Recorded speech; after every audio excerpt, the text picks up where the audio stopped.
afternoon, Lisa. Good afternoon, Andrew. It's another sunny day. It is. This is really not a good day to watch Ghost Light. Just sitting going, can you see what's going on? I can't see what's going on. But it's Doctor Who and the Ghost Light, episode 2. Part 2. Very good. Yes, I'm glad you were paying attention. But as you say, so much of the sort of start of this episode is shrouded in darkness. Yes. And you can't see what the hell is going on. But it is sort of exacerbated, I think, by the fact that we're recording onto 1-inch tape as well. All right, and I understand that wasn't quite as forgiving as of darkness as maybe 2-inch tape was. So it looks darker? So, well, I think it's all to do with signal to noise, things like that. If I had a restoration team member here, they might be able to explain it. But why is member funny? Member's rude. But I just wonder how much of a challenge it was, A, to get onto DVD, to spruce it up, and now with Blu-ray on the horizon, how much better will it look? Because, of course, most times I've watched Ghostlight, it's been dark.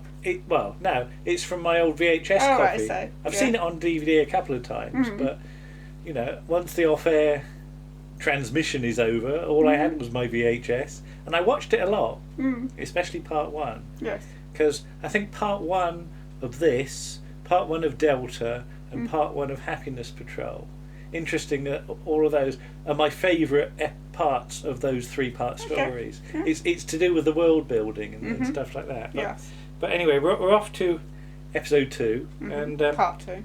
Part 2, and Gwendolyn keeps butterflies in her drawers, doesn't she?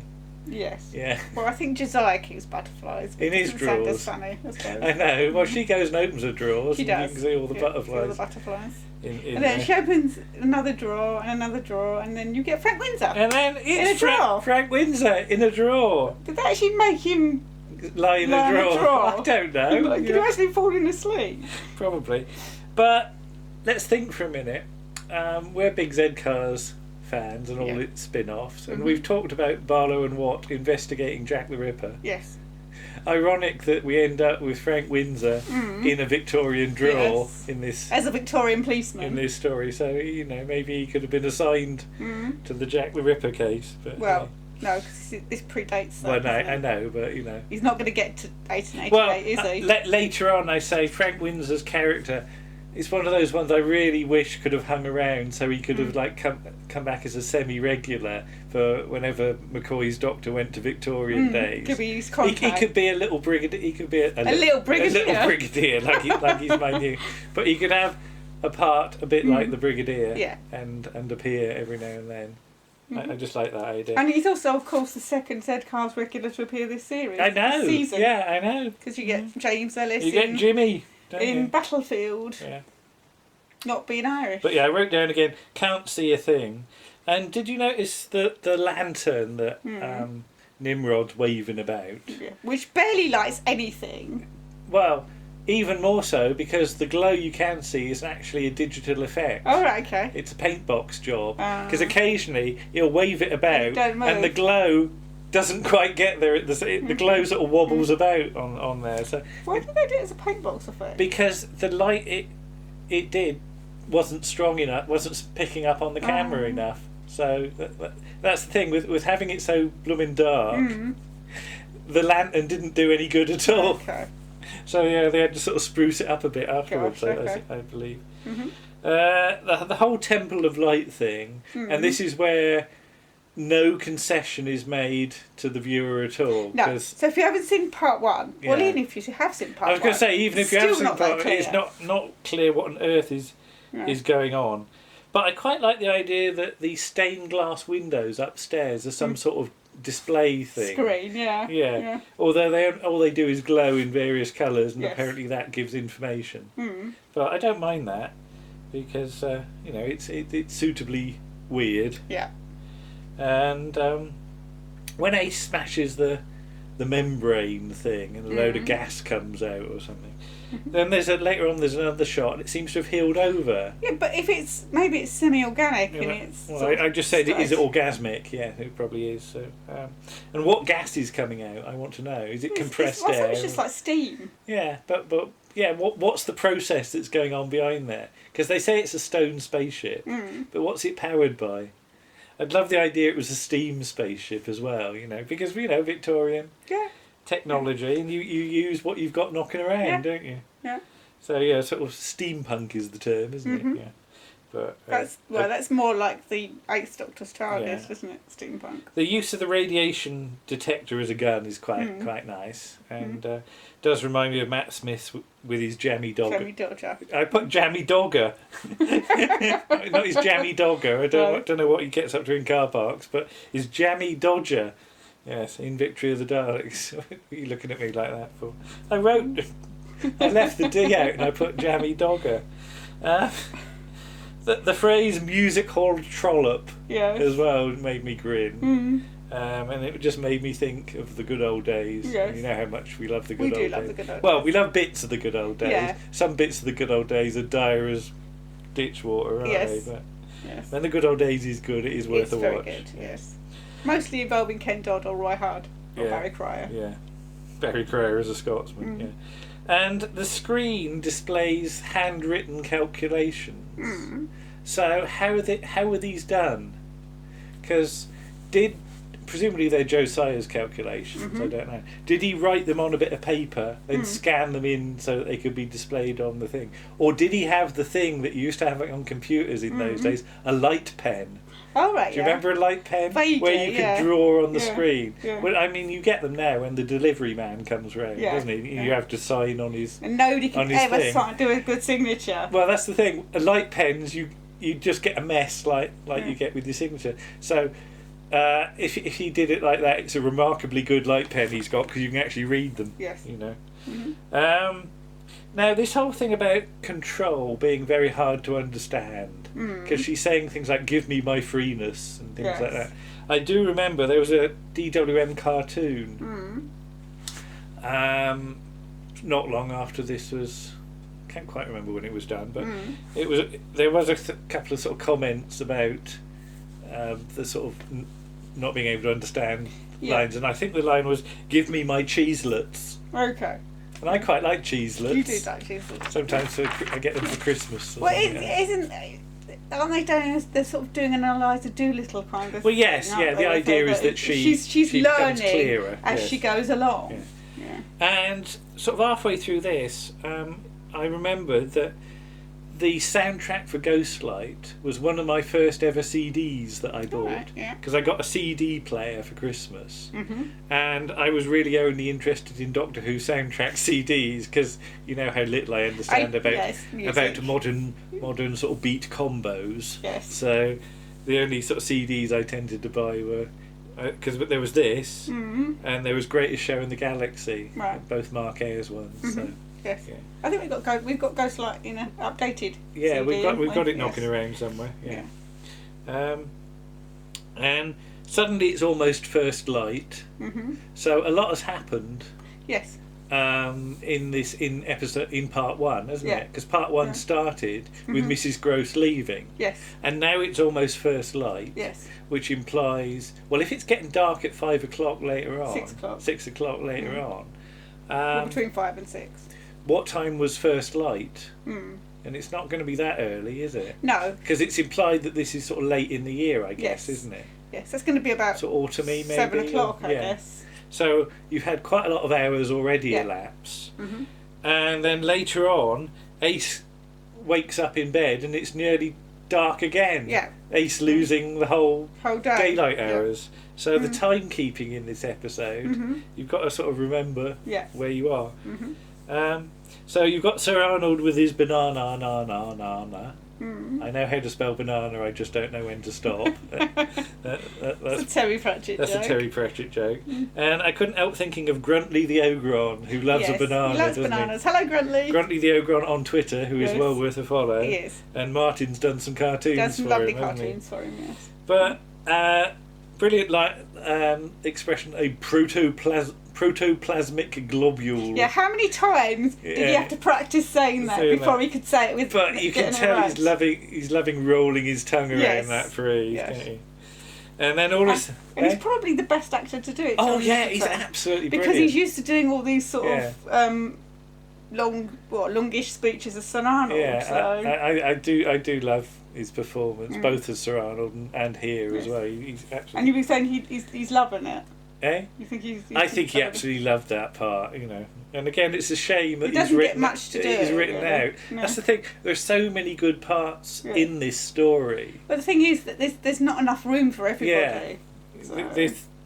I'd be happy for it to have a 4th episode just to give everybody else something to do. Because you've got brilliant actors with really weird parts. Yeah. Pardon the expression. And I just put Gruntley hands. Because I think there's a picture that Gruntley's occasionally put his hand into shot on Twitter, isn't it? Yeah. And even when it's day, it's still dark in the house because they've got all the curtains drawn. Yes, because they're really thick curtains, aren't they? They're proper good. Because we've got the curtains drawn because the sun shines in at this point. Yeah, and you can still. It's still quite light. And it did remind me about having the curtains drawn to watch Doctor Who on video. Did you used to do that? Yeah. You get told off. Don't draw the curtains. It's nice out there. Well, I'm watching Doctor Who. And I can't see anything. Yeah. Particularly with this story. Particularly this story. And then I just put Funky Gibbon, the Funky Gibbon. One for Goodies fans there. And the whole hanky over the lens shot is where's my hanky? Hang on, let's do it. Let's actually do the shot. Clean.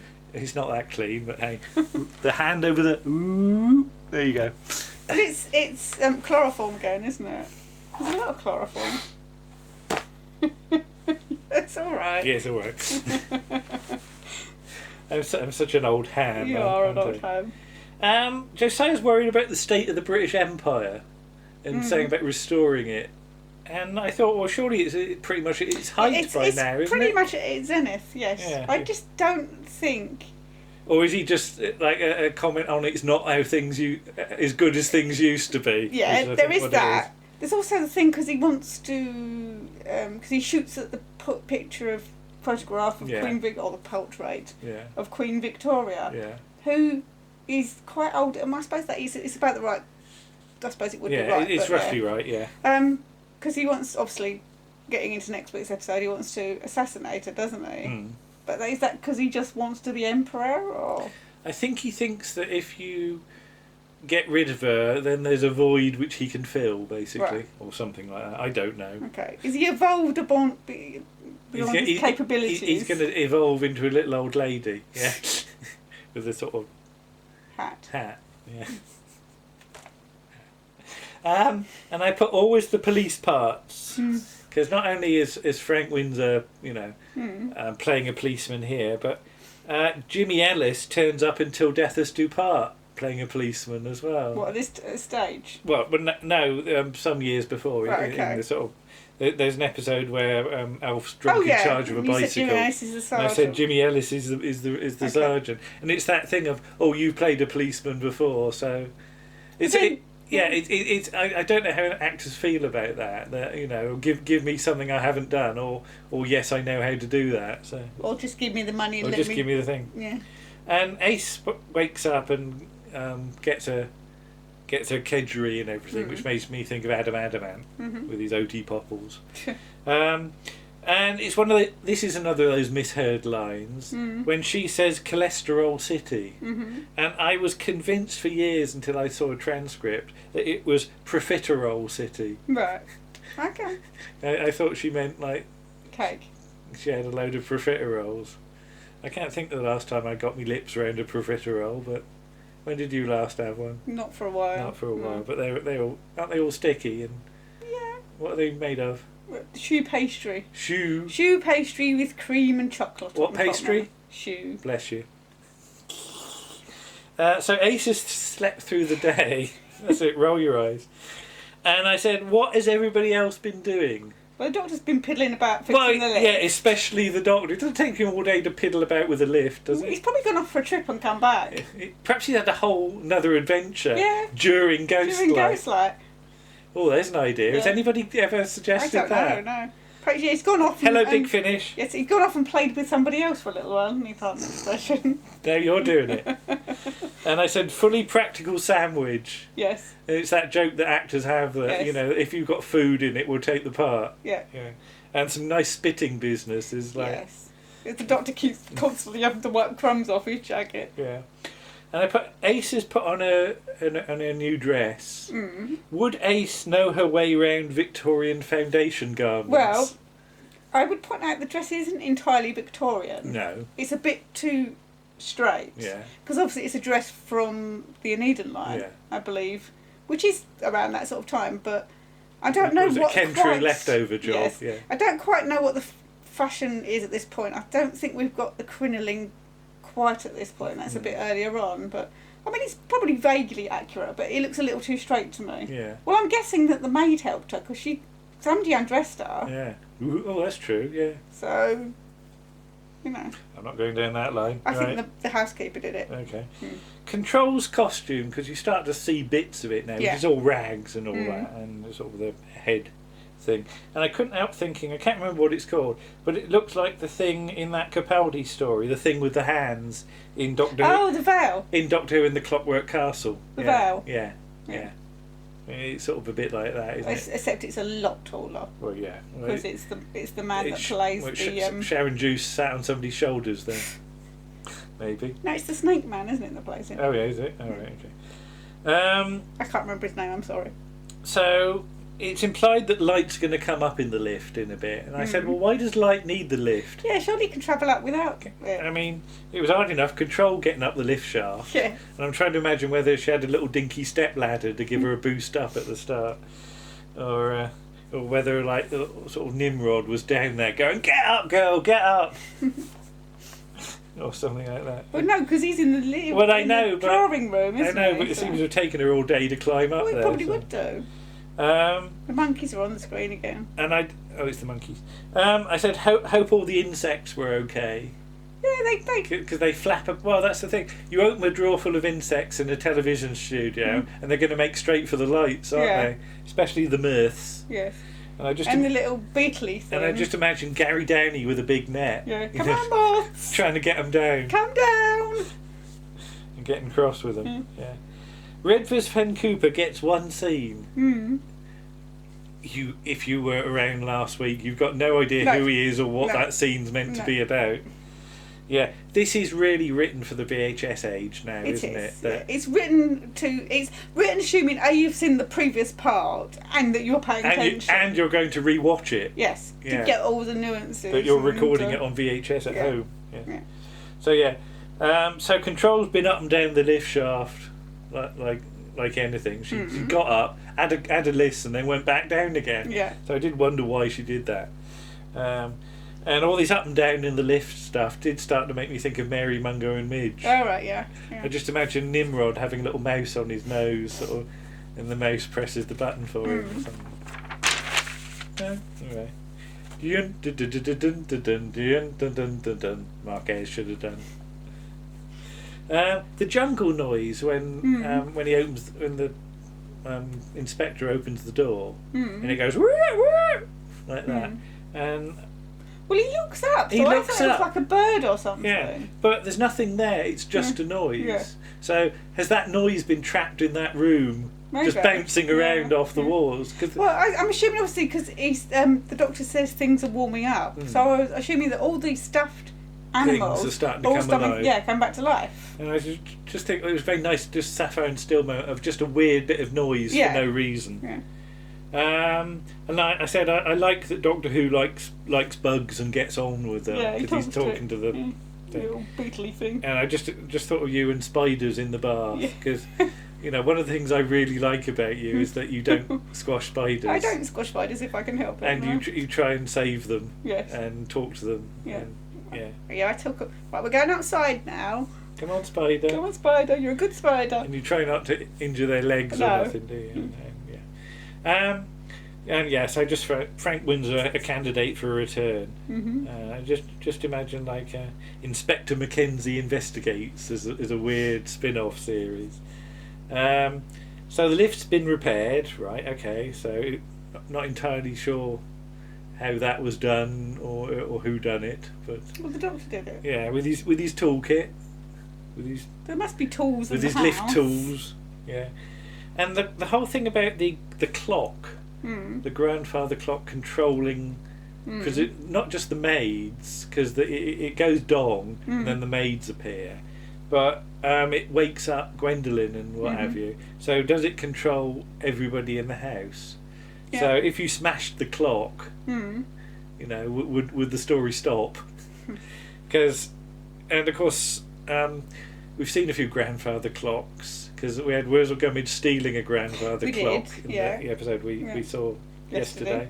And I am also reminded of the Burbles in Vision On, who were those weird speech bubbles that lived in the grandfather clock around the time that Sylvester McCoy was in Vision On. Yeah. You see, everything links. It does, everything links. Yeah. So, this thing about Josiah now is not afraid of the light when Ace opens the door. It's not that light. Although it's not that light. This is the first day in his life cycle that this has happened. So he's evolved to be not afraid of the light, which implies he evolves every day, to me. Not every day, I don't think. It's quick, though, isn't it? I think his evolution is quick, because the husks are knocking around. Yeah, he has to evolve because he gets injured, doesn't he? So. But the husks are knocking around, and it's not clear how many days he was knocking around as a lizard. No. You know. And I just want to imagine that for a minute, because imagine if he got visitors, you know. Imagine if... I'm imagining that's quite an early husk. Yeah. The lizard and the bug thing. Like imagine if the Reverend turned up last week. The Master can't see you, he's still a lizard. Yeah. So, during one of... Oh, yes. Yeah. The burning burning one is coming. Nimrod can also understand what the displays mean. Yes. On the screen, which is nice. When Ian Hogg's electrosputed by the lift, is that because of light being in the lift? Because it's a sort of a very electrical crackle, isn't it? Or is it that the lift has just been electrified? Don't know. Like the doors in Tomb of the Cybermen. I'm assuming that it's something to do with light. That maybe light's pushing him away from the lift to stop him from trying to stop it. And then there's a big flash. Yeah. And Sylvester McCoy has to do end of episode acting. Yeah. Which is quite nice, sort of shying away acting. It's not it's not sort of a one of those. It's a more sort of like that, isn't it? And that's the end of the episode. Yes. And I just realised we didn't have the production notes on it for at all, did we? No, we didn't. We didn't even notice. No, we didn't. Never mind. Aren't we useless? Yeah. We could have given you some exciting facts. We were so busy enjoying the episode. Yeah. Well, that's the first time we've done that. I just didn't realise. Yeah. I didn't think you just said, actually. No, I know. Doesn't mean we have to go back and watch it again with the production notes. No, it's all right. Yeah. I think we've got enough out of it without them. I have to say, I'm looking forward to seeing part 3 because I really enjoy Light's performance. I'm not going to say who the actor is. Yeah. People will know anyway, but I really enjoy the performance of the actor playing Light. Okay. It amazed me at the time, I can say. Right, that'll do for part 2. Yes. An announcement. So our associated series. Yeah. That we're going to do between parts 2 and part 3, hopefully. We should be able to, yeah. Is Victorian. It is. Isn't it? Sort of. Yeah. It's the Rivals of Sherlock Holmes. Yes. And it's the episode The Duchess of Wiltshire's Diamonds, starring Roy Dotrice. Who's assisted by John Nettleton. Yes. Who's his gentleman's gentleman, isn't he? Yes. And a lot more besides. Yes, that's true. And it's got Barbara Murray in it from Black Orchid. Oh, that's true. Yes. Also, we'll just say we've been recording a lot for episode 40 of Around the Archive. Yes, that'll be out. Which I now face about a week of editing to pull it all together. Yeah. I've done a fair chunk of it already, but I'm looking forward to releasing this one. So watch out for that one. Yeah. That'll probably be after the next video, though. But that'll be out, but I just wanted to say, just to stoke people's interest. Like a bit of stoking, don't you? Okay, and we'll see you again soon. Okay then. Bye! Bye!